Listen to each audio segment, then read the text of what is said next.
ময়না পাখি স্টারনাইডি পাখিদের পরিবারের অন্তর্গত। এই প্রজাতির পাখিগুলো খুবই ভদ্র, সুন্দর এবং পোষ মানানো খুবই সহজ। আফ্রিকান গ্রে টিয়ার পর ময়না পাখি দ্বিতীয় স্থান অধিকার করেছে কথা বলার দিক দিয়ে।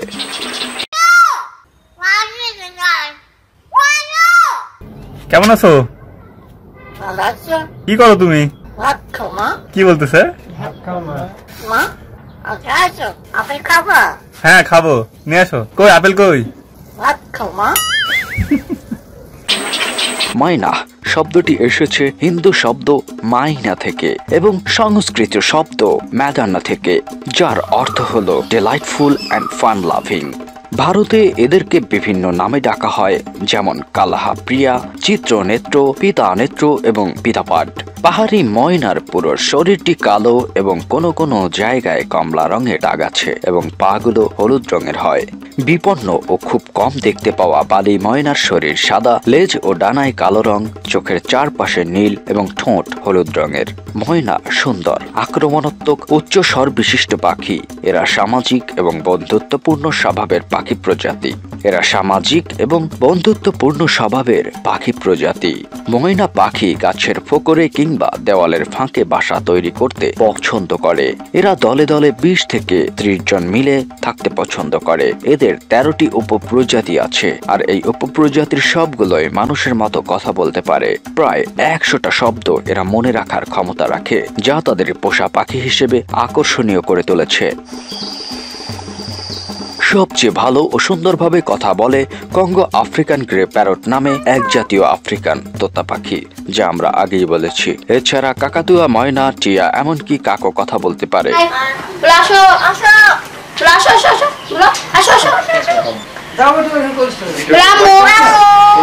আসলে এসব পাখি কথা বলে না, কি অবাক হচ্ছেন?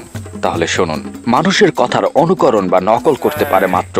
এরা শব্দের অর্থ বোঝে না। মানুষের স্বরতন্ত্রী বা স্বরযন্ত্রের মতো কোনো অঙ্গ পাখির নেই। ওরা আসলে গলা দিয়ে হুইসেলের শব্দ করে এবং সেই শব্দ তরঙ্গ এমন ভাবে ওঠানামা করায় যা মানুষের কথার মতো শোনায়।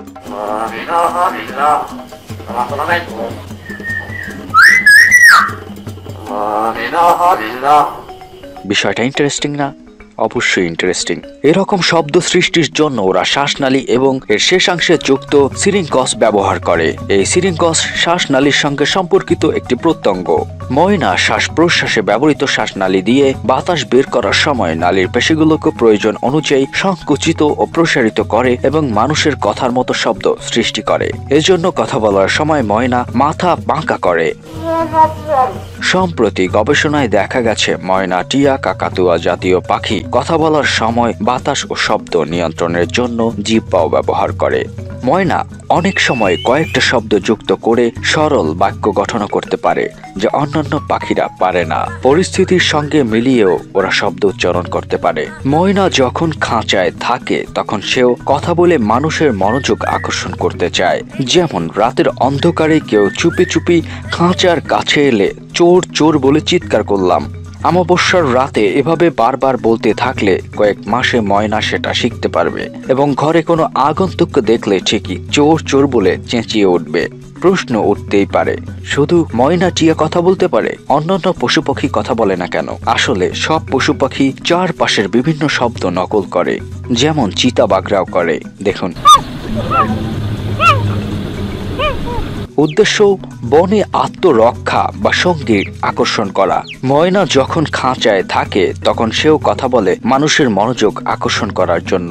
আপনার হয়তো একটা পোষা ময়না আছে আর তাকে কথা বলাবার জন্য হয়তো আপনি মরিয়া, হয়তোবা নিজের নামটা আপনার পোষা ময়নার কাছ থেকে শুনতে আপনি ব্যাকুল। তবে আপনাকে একটা সুবুদ্ধি দিচ্ছি, কিভাবে আপনার পোষা ময়নাকে অল্প দিনেই বাচাল বানাবেন।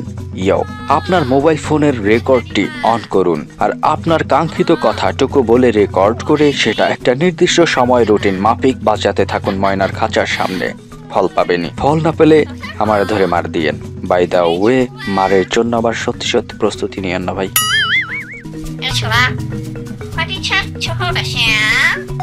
আপনি হয়তো ময়না পাখিকে কথা বলাতে চান, কিন্তু আপনি নিশ্চয়ই জানেন বর্তমানে ময়না পাখি বিলুপ্তির পথে, আর সঠিক প্রজনন ও আবাসের কারণে বর্তমান নতুন ময়না জন্মানোটাও এক ধরনের অসম্ভব ধরে নেওয়া যায়। বর্তমানে ময়না কমে যাওয়ার আরেকটি কারণ এদের শিকার করে পোষা প্রাণী বানানো। বাংলাদেশের আইনে এটা একটা বেআইনি কাজ, কাজেই ময়না পাখিকে খাঁচায় আটকে রাখা একদমই উচিত নয়।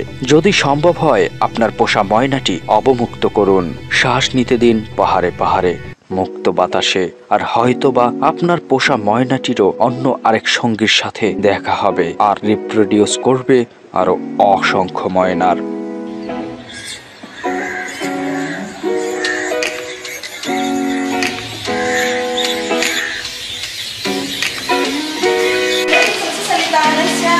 Myna, I love you. My Myna. I love you. Praise the Lord. Praise the Lord.